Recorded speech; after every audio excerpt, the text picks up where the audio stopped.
Welcome to Capital Connect, a policy video series from Commerce Lexington. We're excited to have a special guest with us today, State Senator Amanda Mays Bledsoe. Senator Bledsoe has been a champion for Commerce Lexington and the region on all things policy since her time on City Council and now in Frankfort in the state legislature. So we are very happy to have her with us today to recap the session and to download all the issues and things that happened upon the conclusion of the session on April 15th. Senator Bledsoe, thank you for being with us. Well, I'm excited to be with you. Well, before we get into all the details of the session, let's start with a landscape question, just an overview of, seems like every session has a certain personality and there are certain dynamics that come into play that really shape the conversation and some of the issues. So from your perspective, what were some of those issues, some of those dynamics that really were shaping this session this year? You know, it's the very first time we've been in the new Capitol space. And so I think just in general, not being in the old Capitol with, there's a sense of gravitas when you walk into the Capitol and you're sitting in that room that people have sat in for so many years. This was kind of like a hotel ballroom, and so the feel was very different. Definitely lost some of that accessibility where people could come in and watch. That was unfortunate. So that whole dynamic, I think, was very different. We focused more on the committee rooms and being in our offices with meetings, but a lot of people chose not to come. A lot of groups the school groups chose not to come, and I understand that. It didn't have the same feel. So that was definitely different. Security made it a little more challenging to have open session, even in the annex sometimes. So that was difficult. Two, there were a lot of unknowns this year coming into Medicaid and with the federal policy of what exactly might be happening from DC and what it would be for us from a budget perspective. And that provided kind of an overlay of kind of how we thought through the process. And then the impeachment was definitely having an overarching feel, which we did not have, of course, last year. So, and not just one, but several. And of course, as a senator, we weren't involved in any of that process. We just heard about it, and ours was more from a process perspective, which is, are we staying late? How many days do we need to protect after session? And that whole dynamic, it was always present in a way that took up a lot of energy and space, actually, I think, for especially the House, that we didn't have in previous. So it was a definitely different kind of year. It reminded me a lot of the COVID year in terms of the different levels of access and how that impacted the dynamics and the interactions. It was definitely not ideal. I think we were talking, will we do something different? I wish there were something we could do. I don't know that we can. We'll have to figure out better ways to kind of be more accessible, I think, during the year. Whatever that might look like, we're going to have to figure some of that out. How long do you think that will go on, where you'll be in the temporary space? Is that longer than I would prefer? 3 or 4 more sessions? And I think we don't know. Once they get into doing more of the renovation, they may decide, we have to do a little bit more while we're there. And while we're there, we should do X, Y, or Z. So I hate it. I don't think anybody loves where we are. And it's not ideal, but it's definitely better than the Capitol falling down. So we'll make it work and do our best to kind of engage where we can. So for this session was the session focused on the 2-year biennial budget, and that's, as many folks say, the most important policy document of the Commonwealth. So for this session, I know there are multiple budget bills, legislative, transportation, the overall executive branch. As Vice Chair of Appropriations and Revenue Committee in the Senate, which most people may not know the importance of that committee, but as the title says, it's looking over the budget process and how the state receives its revenue and taxes. What were some of the priorities for the Senate majority, for the overall General Assembly, and your all's investments for this 2-year budget? So it was really interesting. I hit just transportation first. People were, I think, disappointed that there wasn't as much in the transportation budget, but we were very careful this time in particular not to overprogram. So I think it has exactly 100% funding for exactly the 100% of projects. And so there's not going to be a question about whether or not these the ones that were funded actually happened, because they are limited to what was actually in the transportation budget this year. There's not a lot of flexibility, but that meant there definitely were choices made in the transportation budget. And so that was one that was very intentional this year, but takes a lot more time. When you're budgeting down to exact projects, you do pick winners and losers instead of let's put them all in and hope which one has more maybe more movement or money comes down federal at match dollars. So that was important this year. And on the budget is very similarly. I think trying to hit the trigger was definitely a piece of the conversation as it remains for the Budget Reserve Trust Fund, but also balancing that with just making sure we have government services and providing those funds available is a tension. in a 2-year cycle. And I think I mentioned earlier the unknowns on Medicaid, the unknowns on what we might be responsible for from the federal level definitely provided us maybe a little more restriction. We did not want to go too far in spending, not knowing what we may need to make up 2 years from now or even maybe next year. And so you definitely saw a tightening of the belt a little bit on the general spend to make sure that we had the margin going into 2 years from now. So that was intentional on our part.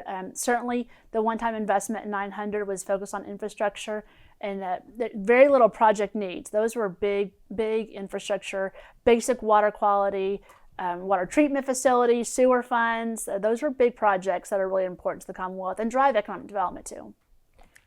So from your perspective, looking at the 9-county region, what were some of the projects, whether it was transportation or those significant one-time investments that you feel like that were funded that are going to be the most impactful or the ones that you're most proud of that you were able to help secure this session? So from an infrastructure perspective, I think the money at the airport has to be the number one. Louisville and Cincinnati obviously have, or CVG, have a certain commercial airport and international flights that are vital for Kentucky.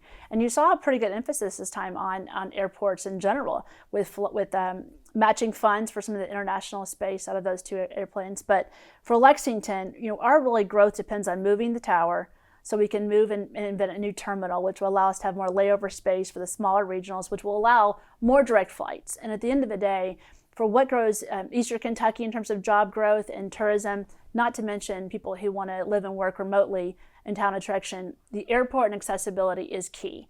And so that they have more of a $50 million ask, I know, long term to do that project, but getting almost half of the funds in the next 2 years will really allow them to move forward. And that will be a game changer for this half of the state, no question. And then the other things, I think the investment between Scott County and Fayette and Madison, the intercooperative there for that regional center is massive. That $20 million will be significant, driving job growth as well as having some partnership regionally. And then I think even on the small fronts, the Children's Museum is one that plays a vital role for this part of the state. I mean, if you can't go to Louisville, let's just say your school doesn't have the resources to get a bus all the way from your school to Louisville to go to some of the science ones there, Lexington is that place that serves this part of the state from that perspective. And I think the Children's Museum would be one that I think we'll look back on and say has had a really good investment. Absolutely. Those quality of place investments are so important. The cities we visit on the leadership visits, they all have a theme of having that children's museum space for visitors and families. So all very important investments. So thank you for working hard on those projects. And just hearing what you all focus on funding this last session, it sounds like regionalism does have a big part in identifying what projects you are trying to fund. Is that accurate to say? I think so. I mean, even the infrastructure funds, most of these water quality, water treatment facilities are moving water from this county to this county. They have to work together. There's some projects in Garrett and Lincoln County that needed Boyle County's infrastructure. So there's investment in Boyle County that will absolutely make the investment over here happen. And so those cooperatives, we are a regional space, and especially outside Louisville. Lexington's hub is not just the 9-county region, but kind of all the little areas around it as well, who aren't maybe officially part of our region, but also very much participate in Lexington, be come downtown for games at UK or concerts or out to eat. So it's really important. And I think when you look at the Senate and the House had kind of a different appropriation on maybe some of our investments in 900, which you can't see which ones came from which chamber, but I can just say on the Senate side, our focus really was on large infrastructure projects that were significant government services that maybe that county didn't have the resources to do. And a lot of that was around the water and sewer space. And the transportation space was important Absolutely. too. And I don't know if there were a few projects that you were most proud of or you think for the long term would also have impact. The Hamburg Connector is Hamburg one. Connector is easy one. That is one that we have been talking about for a long time now. Before I ever got to the Senate, we were talking about that project. And Hamburg has grown so much. And going to Clark County, going into Madison, these areas out there, that connection is really important. We have to continue to make sure people can walk and bike and be accessible over the interstate, around the interstate. And so that connector is huge. I'm very excited that we got that through, at least this first part of design, and we'll see that. And then I would also mention just the part of Red Mile for their expansion down that area. these roads were not made for the city we are today. They just weren't. And I've said 100 times, if we were redesigning Lexington today based on our population and growth, we wouldn't do what we were doing now. But we have it, so we're trying to make it work. And so the investments on Versailles Road, Nicholasville Road, South Broadway, those really make a difference, hopefully, in how the traffic flows and allow some infill downtown. I know some of these projects were big investments, like the airport and the regional park, and they're big ticket items. But I want to remind folks that even though the roads aren't as exciting as like some of those things, we did some of the math just after the session. I think it came out to approximately like $340 million to the 9-county region just for like road infrastructure. So massive. Significant investments. Significant. And our population almost doubles every day because those who are coming in from outside Fayette County to work. And so we need it. It's not just a Fayette County problem. Those other areas that provide those interconnectivity really make a difference for Fayette County both ways. So if I'm trying to get across the road and everybody's going this way, I need this worked well so I can do across Harrisburg Road. So it's a huge investment on the road project. And I think what you're seeing from at least the General Assembly is an intentionality on making sure that government services and the big ticket things, while we have the resources, not on recurring costs, not on things that are going to come back in 2 years and ask for an additional investment, but really what can we do to spur on the large revenue growth, which is where we're going to have to grow our economy. We can't tax anymore or reduce taxes anymore in certain areas. We're going to have to figure out how do we grow revenue. And part of that is making sure that people can get in and out of Kentucky, be it by airport or be it by road, in a way that makes sense and is easy or easier than it is today. Well, and the infrastructure component is really important to that in terms of creating that environment for business competitiveness, which ultimately grows those revenues and we can create more jobs. The other piece of that is just the tax structure and the policies we put in place. And it sounded like from the discussions that you all continue to have your eye on lowering those individual income tax rates in the future and trying to be able to make those tax policy changes. And so having those conservative budget numbers, trying to keep a healthy budget surplus is important to that. Can you share a little bit more about what you all are thinking in 2 years in terms of tax reform and how that may look? Absolutely. And I think we definitely kept a number in the Budget Reserve Trust Fund to ensure that one trigger is met automatically. So that was definitely the one piece that was definitely a forethought and a consistency on our side. The other piece is we'll allow some quarters and tenths of reduction. So even if we can't get the big number, we missed it by $7 million, which in a multi-billion-dollar budget, $7 million is very small, and really is a timing issue probably from reducing this last time. And so we're thoughtful about it. I think one thing that we have to be mindful of is, right now we don't tax groceries, we don't tax medicine, drugs, we don't tax professional services.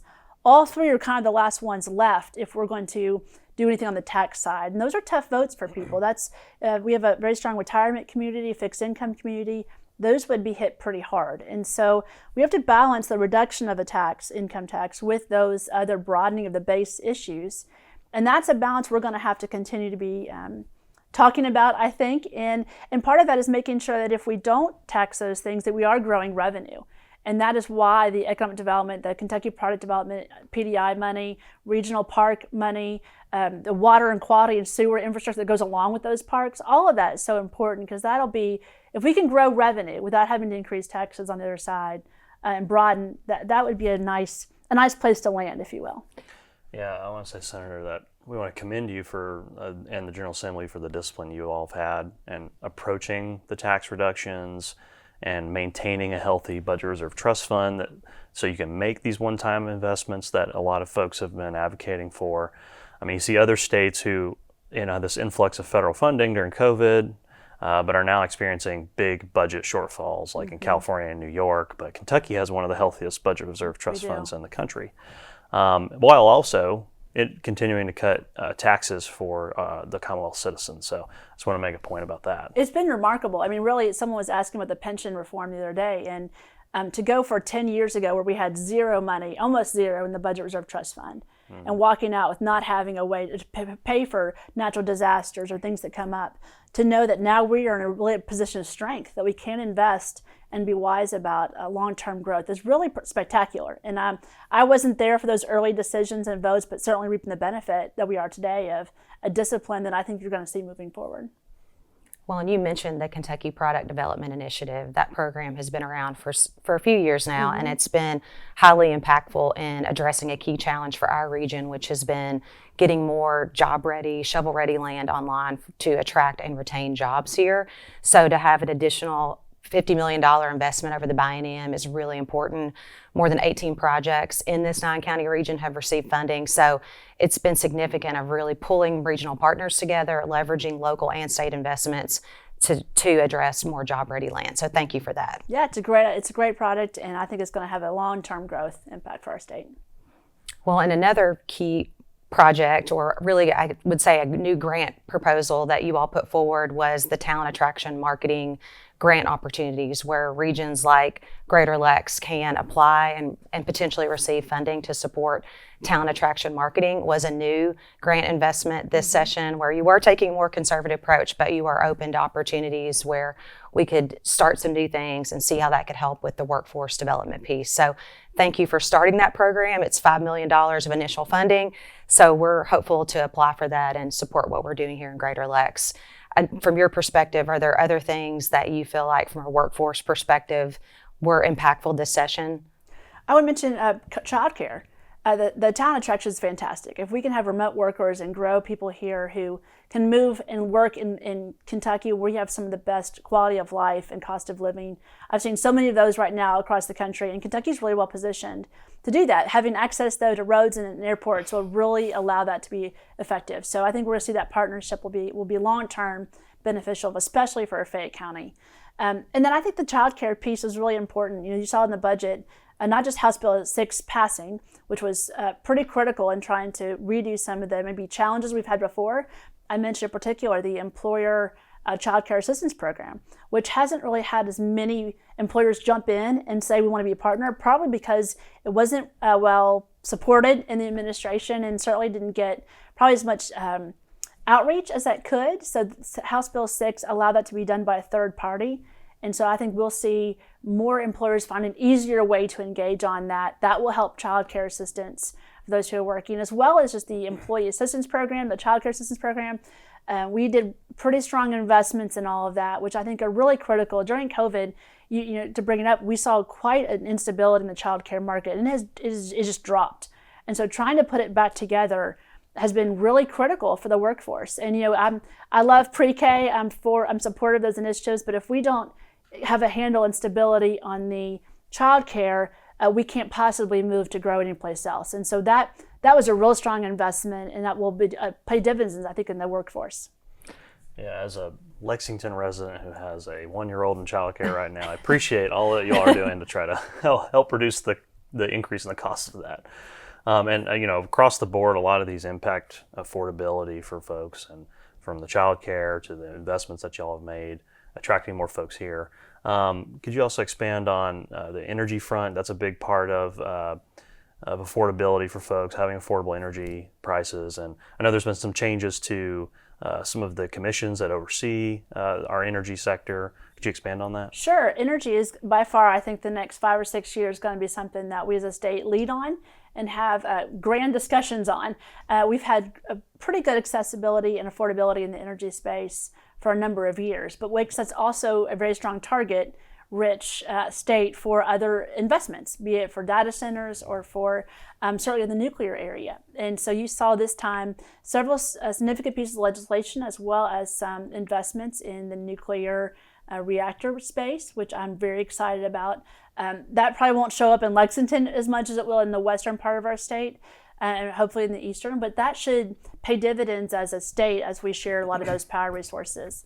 And I think the challenging part is that, because we are in a really unique space to have data centers want to come here, we are having very large land conversations around that, and where are they most appropriate? Where is it maybe more appropriate than other places? And so we have a tension between our rural cooperatives and our utility investor-owned utilities, and how we all play in the same sandbox and work together. And that proved to be a very hard thing to do legislatively, and trying to thread that needle was more difficult than I think maybe we envisioned going into this session. I'd hoped to do a little bit more policy there. However, we did do significant policy on the Public Service Commission space, increasing it from 3 to 5, putting some, they'll be appointed by the governor but confirmed by the Senate. They also have new requirements, or maybe stronger requirements on their backgrounds and experience, as well as their conflict of interest potential. So hopefully we'll see them take maybe a more active role in managing some of those tensions. Maybe what works in Western may not work here, and vice versa. So that is an area that we'll continue, I think, to have a large discussion around, and hopefully land in some good places. So one big policy priority for this session was the housing issue. Housing affordability, housing accessibility. It's not just a Lexington problem, it's a statewide issue. There was a lot of work in the interim with the Housing Task Force on various recommendations. Some things made it across the finish line.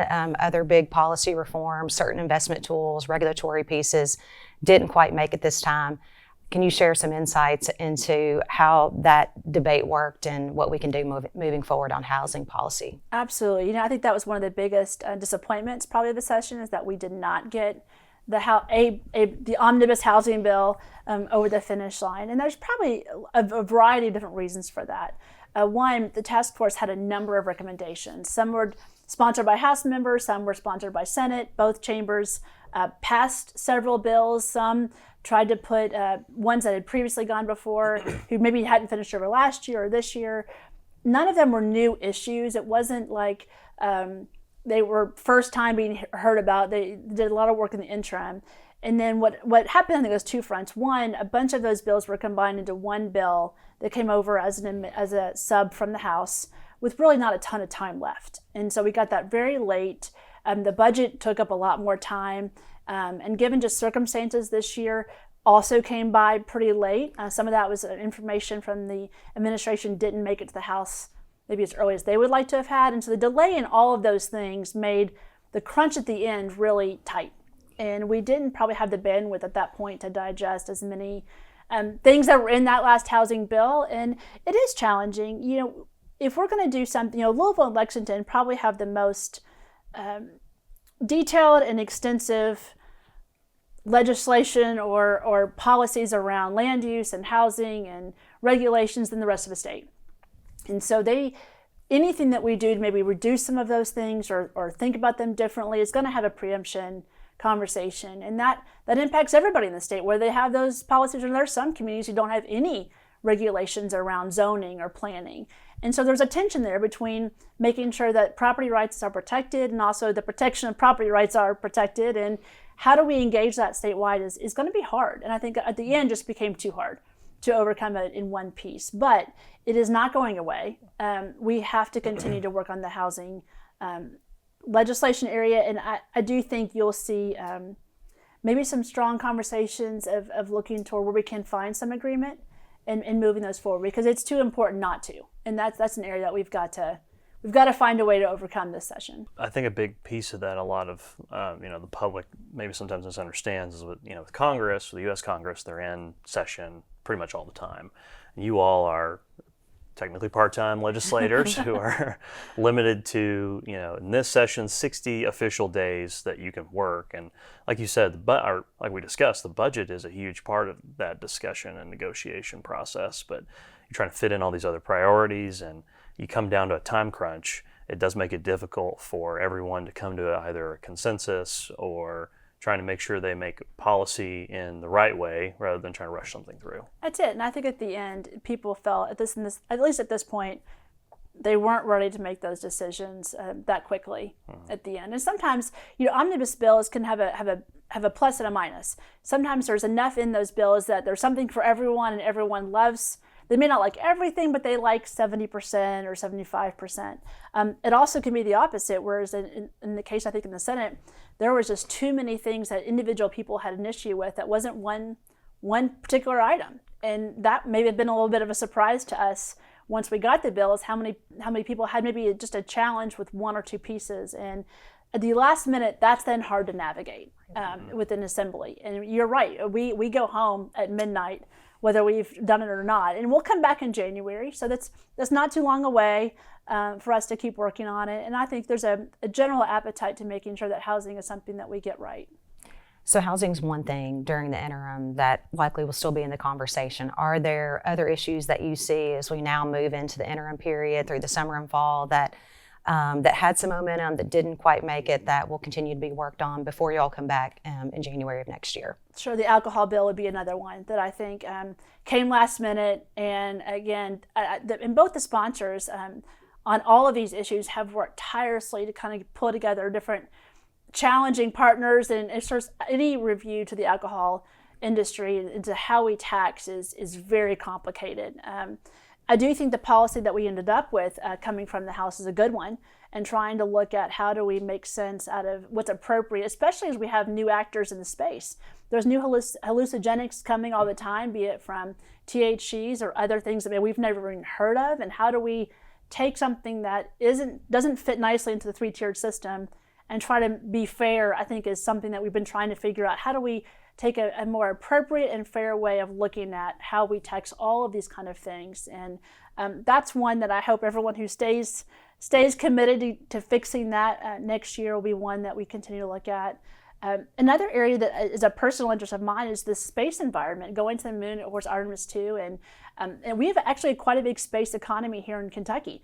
Michelin Tires, believe it or not, in Louisville provides some of the rubber that goes in the plumes that goes up to space. I had no idea. We have Space Tango here in Kentucky, in Lexington, who was doing all the research for a lot of the stem cells that are from the Stem Cell Foundation in Louisville. So we have quite the partnership, and of course Moorhead having a lot of what they're doing in terms of communication with the satellites. So we have a space economy in the state that's very quiet to most people, but actually very substantive. And so there might be an opportunity to have a little more. We did so much work on the aviation space last year, which showed up this year in legislation, that this is the next maybe level to that I would personally love to see us take some interest in.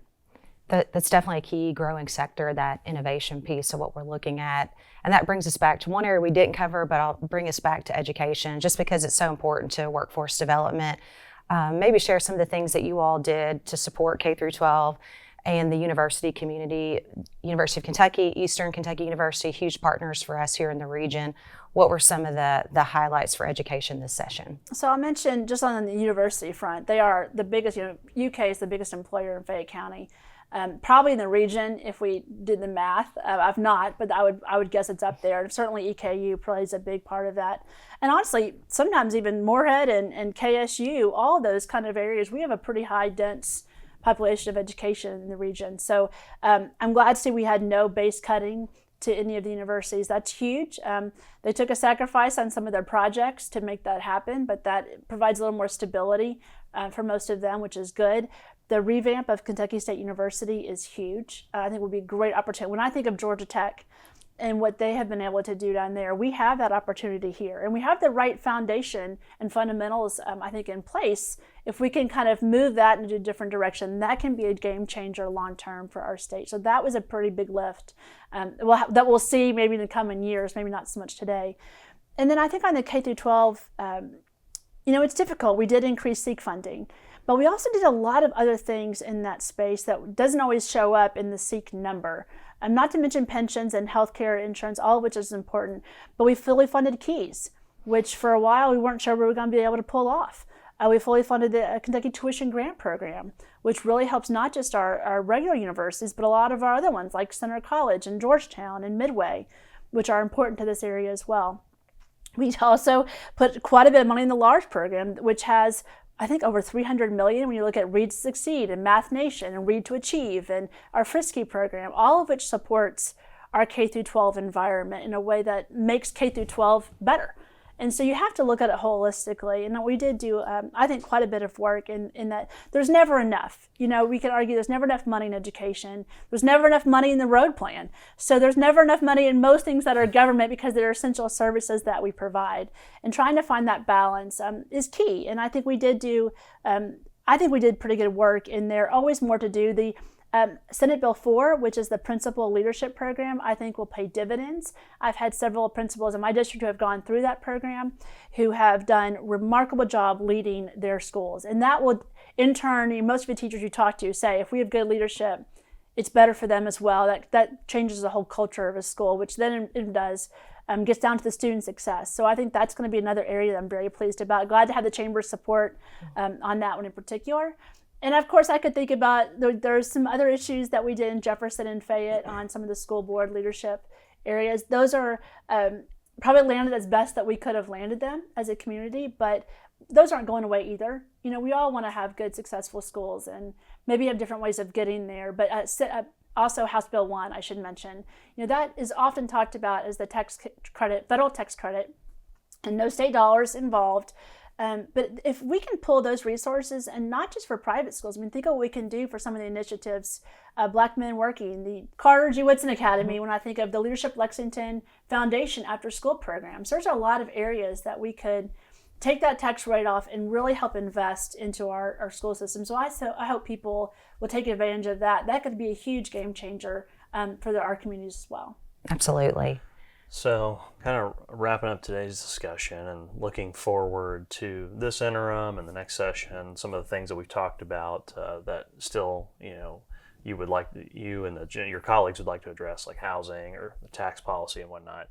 How would you best recommend business leaders or our members to advocate for their priorities? And, a lot of folks are going to be looking at different issues this coming year.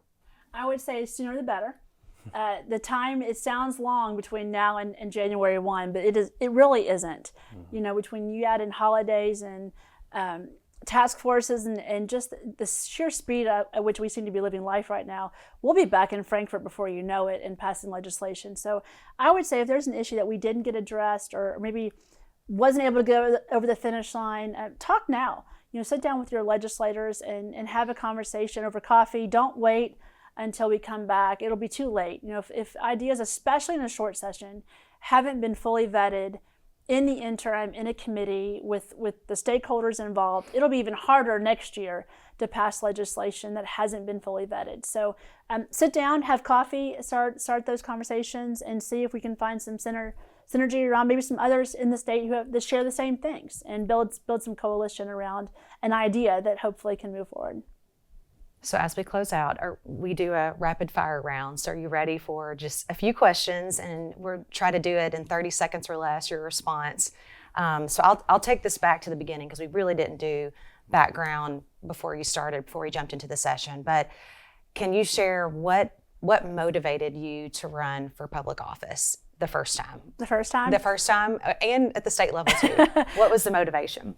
I think, my parents, my dad was a preacher, my mom, they did community living and public service my whole life, and I grew up in it. So giving back to people, helping people, using whatever God's giftedness for me to help others has been something that I was going to do or felt led to do regardless.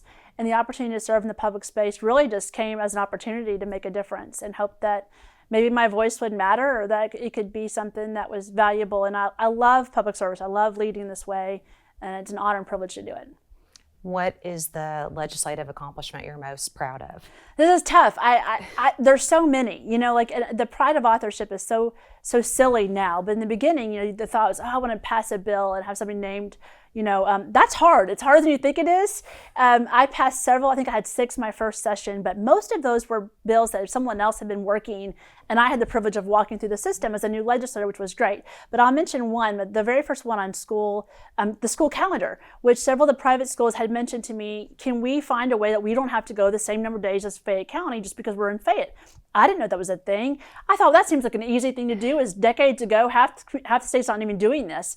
Had no idea the implications on the homeschool community. And so that became way harder than I thought it was going to be. And so seeing that one actually finish was a huge okay, now I know that legislation is hard, that it has unintended consequences, and sometimes a good idea, there's a reason it doesn't get all the way, or you tweak it and whatnot. So that first one that I felt like was mine, that it got over, was pretty exciting.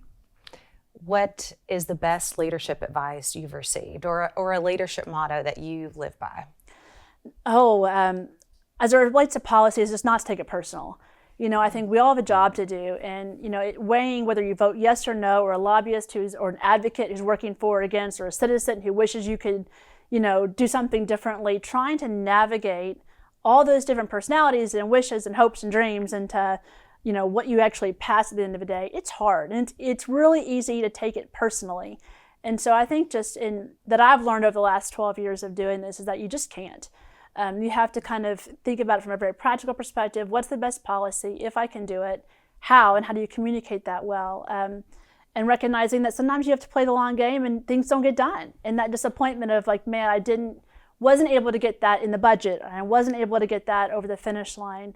It's hard. It's hard. I feel that weight, of not getting it done. But recognizing that there's a long game to be played, and that to do your best you can, and that's all you can do. And to be satisfied with knowing that you've left it on the playing field at the end of a session. That's all you can do. Well, and as business leaders, what is your advice for the business community in terms of being engaged with advocacy and public policy, the importance of having that voice at the table, and how can we do that better? Well, it's so important, and it plays a vital role, I think, in communication and in development of legislation or issues. And oftentimes, as a small business, they can't possibly be in Frankfurt watching what we do all day. And it changes all the time. I mean, I'm there, and I'm sometimes like, what happened? Because you can't be in the other chamber, and you can't certainly be in every committee meeting. So having an advocacy group like Commerce Lexington is vitally important. I think you play a great convening role into knowing the unintended consequences of one issue that ends up affecting other people, getting them all in the room before we start passing legislation and hashing out where can we find yes, where can we find a common ground that may not give everybody what they want but gets a good movement for the community. That's it. You play a great role in that. And I think sometimes just not waiting till the last minute and coming in screaming fire, it's hard to start or stop or fix something in the heat of the time of a session. And so just getting those out during the interim and asking a committee chair to hear an issue, just letting it get out there in the public space so that it can have some vetting. You all do a great job, I think, with that, and I really applaud. I would encourage business members to get involved in the chambers wherever they happen to be and to play an active role in sharing issues and concerns and ideas together and finding out where we can, as a community, say yes.